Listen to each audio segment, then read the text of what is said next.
Olá, queridos, boa noite a todos, graça e paz. Muito bom poder estar com você em mais uma noite de leitura pública das Escrituras. Nós vamos estar dando continuidade à leitura do livro de Marcos, mais precisamente a partir do capítulo 12. Então se prepara para esse momento, acompanha conosco nossa leitura de hoje e enquanto isso nós vamos orar, pedir para que o Senhor nos ilumine e nos conduza nessa leitura. Amém?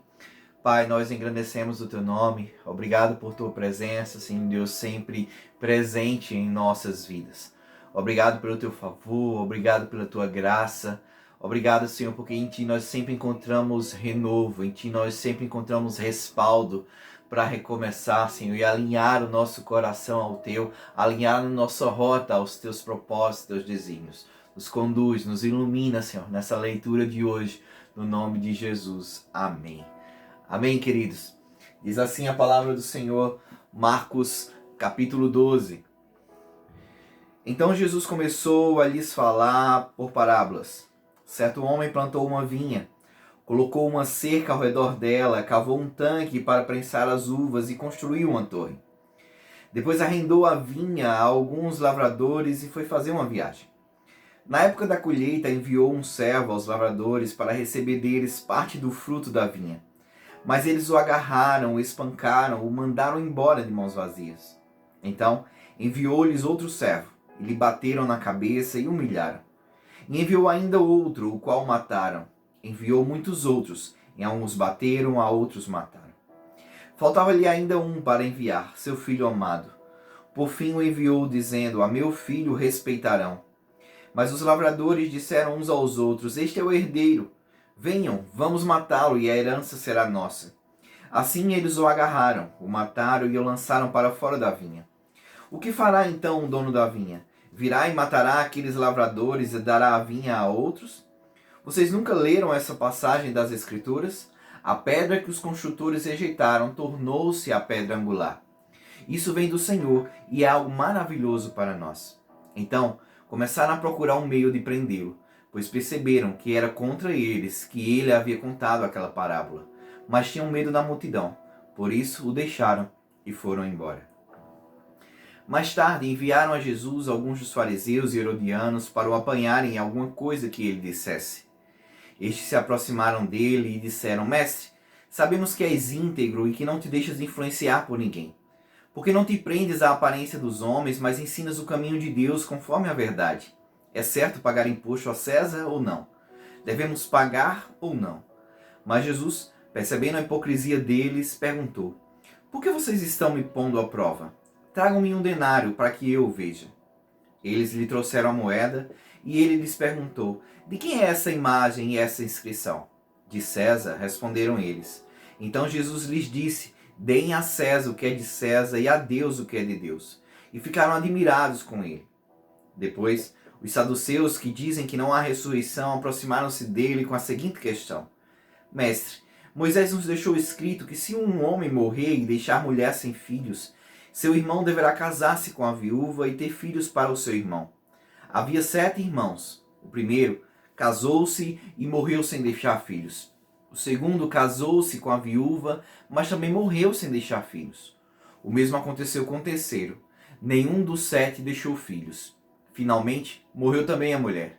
Na ressurreição, de quem ela será esposa, visto que os 7 foram casados com ela? Jesus respondeu, vocês estão enganados, pois não conhecem as Escrituras nem o poder de Deus.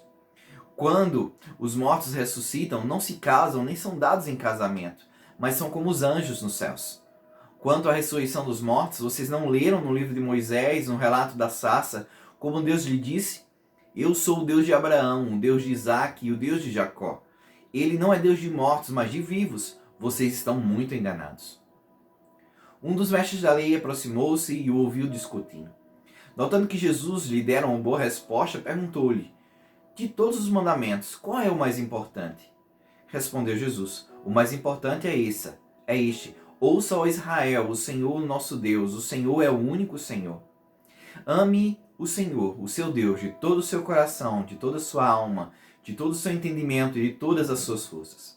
O segundo é este, ame o seu próximo como a si mesmo. Não existe mandamento maior do que estes. Muito bem, mestre, disse o homem, Estás certo ao dizeres que Deus é o único e que não existe outro além dele.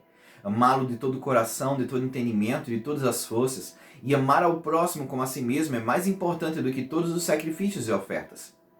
Vendo que ele tinha respondido sabiamente, Jesus lhe disse: Você não está longe do reino de Deus. Daí por diante, ninguém mais ousara lhe fazer perguntas. Ensinando no templo, Jesus perguntou: Como os mestres da lei dizem que o Cristo é o filho de Davi? O próprio Davi, falando pelo Espírito Santo, disse: O Senhor disse ao meu Senhor: Senta-te à minha direita, até que eu ponha os teus inimigos debaixo dos teus pés.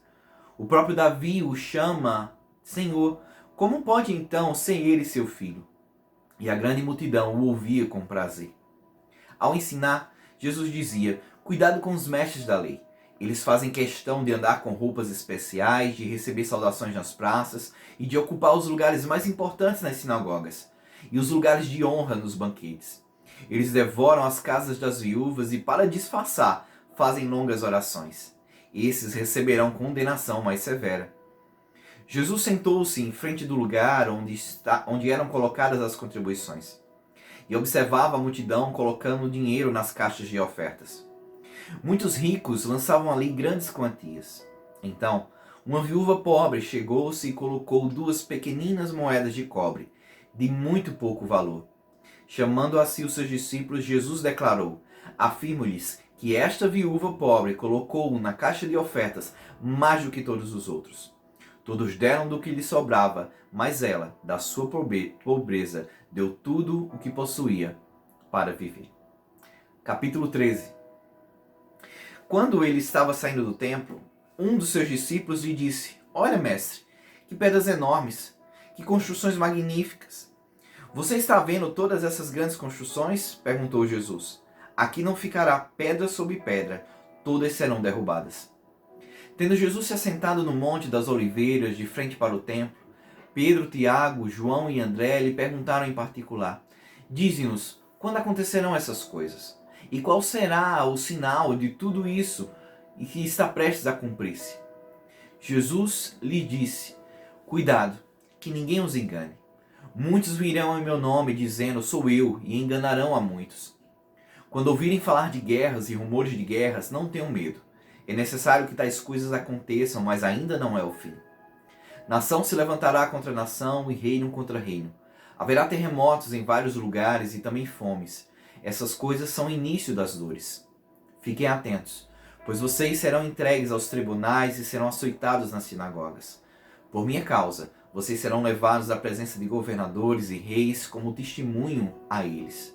E é necessário que antes o evangelho seja pregado a todas as nações. Sempre que forem presos e levados a julgamento, não fiquem preocupados com o que vão dizer. Digam tão somente o que lhes for dado naquela hora, pois não serão vocês que estarão falando, mas o Espírito Santo. O irmão trairá seu próprio irmão, entregando-o à morte. E o mesmo fará o pai ao seu filho. Filhos se rebelarão contra seus pais e os matarão. Todos odiarão vocês por minha causa, mas aquele que perseverar até o fim será salvo. Quando vocês virem o sacrilégio terrível no lugar onde não deve estar, quem lê entenda. Então, os que estiverem na Judéia fujam para os montes.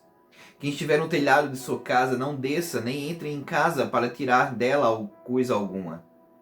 Quem estiver no campo não volte para pegar seu manto. Como serão terríveis aqueles dias para as grávidas e para as que estiverem amamentando.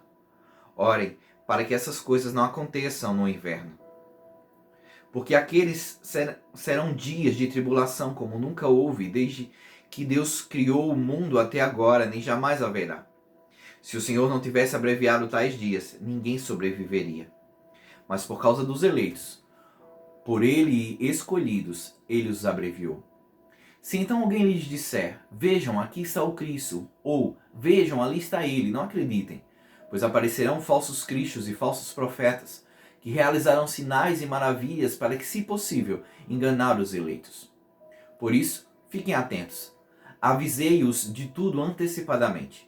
Mas naqueles dias, após aquela tribulação, o sol escurecerá, e a lua não dará a sua luz. As estrelas cairão do céu, e os poderes celestes serão abalados. Então se verá o Filho do Homem vindo nas nuvens com grande poder e glória. E ele enviará os seus anjos e reunirá os seus eleitos dos quatro ventos, dos confins da terra até os confins do céu. Aprendam a lição da figueira. Quando seus ramos se renovam e suas folhas começam a brotar, vocês sabem que o verão está próximo. Assim também, quando virem estas coisas acontecendo, saibam que ele está próximo às portas. Eu lhes asseguro que não passará essa geração até que todas essas coisas aconteçam. Os céus e a terra passarão, mas as minhas palavras jamais passarão. Quanto ao dia e à hora, ninguém sabe, nem os anjos do céu, nem o Filho, senão somente o Pai.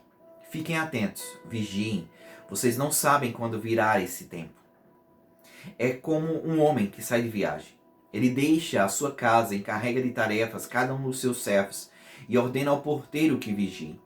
Portanto, vigiem, porque vocês não sabem quando o dono da casa voltará, se à tarde, à meia-noite, ao cantar do galo ou ao amanhecer. Se ele vier de repente, que não os encontre dormindo. O que lhes digo, digo a todos: vigiem. Capítulo 14. Faltava apenas 2 dias para a Páscoa e para a festa dos pães sem fermento. Os chefes dos sacerdotes e os mestres da lei estavam procurando um meio de flagrar Jesus em algum erro e matá-lo. Mas diziam: não durante a festa, para que não haja tumulto entre o povo. Estando Jesus em Betânia, reclinado à mesa, na casa de um homem conhecido como Simão, o leproso, aproximou-se dela certa mulher com um frasco de alabastro, contendo um perfume muito caro, feito de nardo puro. Ela quebrou o frasco e derramou o perfume sobre a cabeça de Jesus. Alguns dos presentes começaram a dizer uns aos outros, indignados: por que este desperdício de perfume? Ele poderia ser vendido por 300 denários e o dinheiro ser dado aos pobres. E a repreendiam severamente. Deixem-na em paz, disse Jesus, porque estão perturbando. Ela praticou uma boa ação para comigo, pois os pobres vocês sempre terão com vocês, e poderão ajudá-los sempre que o desejarem. Mas a mim, vocês nem sempre terão. Ela fez o que pôde, derramou o perfume em meu corpo antecipadamente, preparando-o para o sepultamento. Eu lhes asseguro que onde quer que o evangelho for anunciado em todo o mundo, também o que ela fez será contado em sua memória. Então, Judas Iscariotes, um dos 12, dirigiu-se aos chefes dos sacerdotes, a fim de lhes entregar Jesus. A proposta muito os alegrou e lhes prometeram dinheiro. Assim, ele procurava uma oportunidade para entregá-lo. No primeiro dia da festa dos pães sem fermento, quando se costumava sacrificar o cordeiro pascal, os discípulos de Jesus lhe perguntaram: aonde queres que vamos e te preparemos a refeição da Páscoa? Então, ele enviou 2 de seus discípulos, dizendo: entrem na cidade, e um homem carregando um pote de água virá ao encontro de vocês. Sigam-no. E digam ao dono da casa em que ele entrar. O mestre pergunta: onde é o meu salão de hóspedes, no qual poderei comer a Páscoa com os meus discípulos? Ele lhes mostrará uma ampla sala no andar superior, mobiliada e pronta. Façam ali os preparativos para nós. Os discípulos se retiraram, entraram na cidade e encontraram tudo como Jesus lhe tinha dito, e prepararam a Páscoa. Ao anoitecer, Jesus chegou com os 12. Quando estavam comendo, reclinados à mesa, Jesus disse: digo-lhes que certamente um de vocês me trairá, alguém que está comendo comigo. Eles ficaram tristes e, um por um, lhe disseram: com certeza não sou eu. Afirmou Jesus: é um dos 12, alguém que come comigo do mesmo prato. O Filho do Homem vai, como está escrito ao seu respeito. Mas ai daquele que trai o Filho do Homem, melhor lhe seria não haver nascido. Enquanto comiam, Jesus tomou o pão, deu graças, partiu e deu aos seus discípulos, dizendo: tomem, isto é o meu corpo. Em seguida tomou o cálice, deu graças, ofereceu aos discípulos e todos beberam. E lhes disse: isto é o meu sangue da aliança, que é derramado em favor de muitos. Eu lhes afirmo que não beberei outra vez do fruto da videira, até aquele dia em que beberei o vinho novo no reino de Deus. Depois de terem cantado o hino, saíram para o Monte das Oliveiras. Disse-lhe Jesus: vocês todos me abandonarão, pois está escrito: ferirei o pastor e as ovelhas serão dispersas. Mas, depois de ressuscitar, irei adiante de vocês para a Galiléia. Pedro declarou: ainda que todos te abandonem, eu não te abandonarei. Respondeu Jesus: asseguro-lhe que ainda hoje, essa noite, antes que 2 vezes cante o galo, 3 vezes você me negará. Mas Pedro insistia ainda mais: Mesmo que seja preciso que eu morra contigo, nunca te negarei. E todos os outros disseram o mesmo. Então foram para um lugar chamado Getsêmani. Jesus disse aos seus discípulos: sentem-se aqui, enquanto vou orar. Levou consigo Pedro, Tiago e João e começou a ficar aflito e angustiado. E lhes disse: a minha alma está profundamente triste, numa tristeza mortal. Fiquem aqui e vigiem. Indo um pouco mais adiante, prostrou-se e orava para que, se possível, fosse afastada dele aquela hora. E dizia: Abba, Pai, tudo te é possível. Afasta de mim este cálice, contudo, não seja o que eu quero, mas sim o que tu queres. Então, voltou aos seus discípulos e os encontrou dormindo. Simão, disse ele a Pedro, você está dormindo? Não pôde vigiar nem por uma hora? Vigiem e orem, para que não caiam em tentação. O espírito está pronto, mas a carne é fraca. Mais uma vez ele se afastou e orou, repetindo as mesmas palavras. Quando voltou, de novo os encontrou dormindo, porque seus olhos estavam pesados. Eles não sabiam o que lhe dizer. Voltando pela terceira vez, ele lhes disse: vocês ainda dormem e descansam?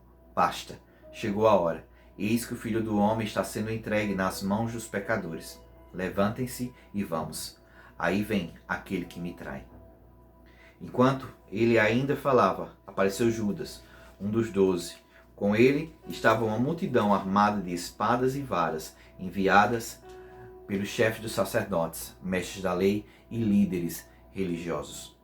O traidor havia combinado um sinal com eles. Aquele a quem eu saudar com um beijo é ele. Prendam-no e levem-no em segurança. Dirigindo-se imediatamente a Jesus, Judas disse: Mestre, e o beijou. Os homens agarraram Jesus e o prenderam. Então um dos que estavam por perto puxou a espada e feriu o servo do sumo sacerdote, decepando-lhe a orelha. Disse Jesus: estou eu chefiando alguma rebelião para que vocês venham me prender com espadas e varas? Todos os dias eu estive com vocês, ensinando no templo, e vocês não me prenderam. Mas as escrituras precisam ser cumpridas. Então todos o abandonaram e fugiram. Um jovem, vestindo apenas um lençol de linho, estava seguindo Jesus. Quando tentaram prendê-lo, ele fugiu nu, deixando o lençol para trás. Levaram Jesus ao sumo sacerdote e então se reuniram todos os chefes dos sacerdotes, os líderes religiosos e os mestres da lei. Pedro o seguiu de longe até o pátio do sumo sacerdote. Sentando-se ali com os guardas, esquentava-se junto ao fogo.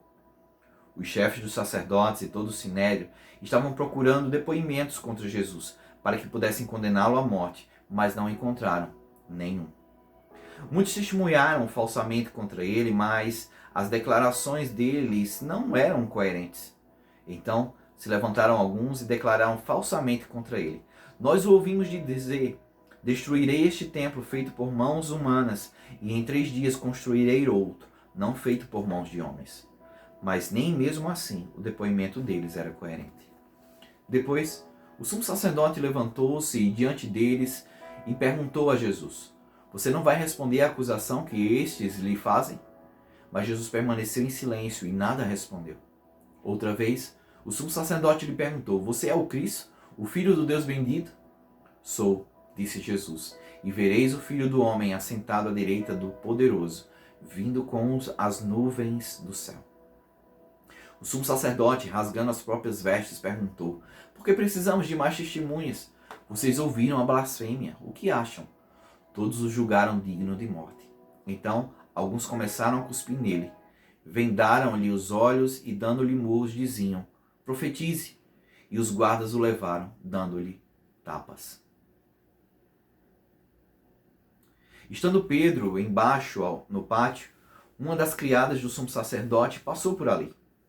Vendo Pedro a aquecer-se, olhou bem para ele e disse: você também estava com Jesus o Nazareno. Contudo, ele o negou, dizendo: não o conheço, nem sei do que você está falando, e saiu para o alpendre. Quando a criada o viu lá, disse novamente aos que estavam por perto: esse aí é um deles. De novo ele o negou. Pouco tempo depois, os que estavam sentados ali perto disseram a Pedro: certamente, você é um deles, você é Galileu.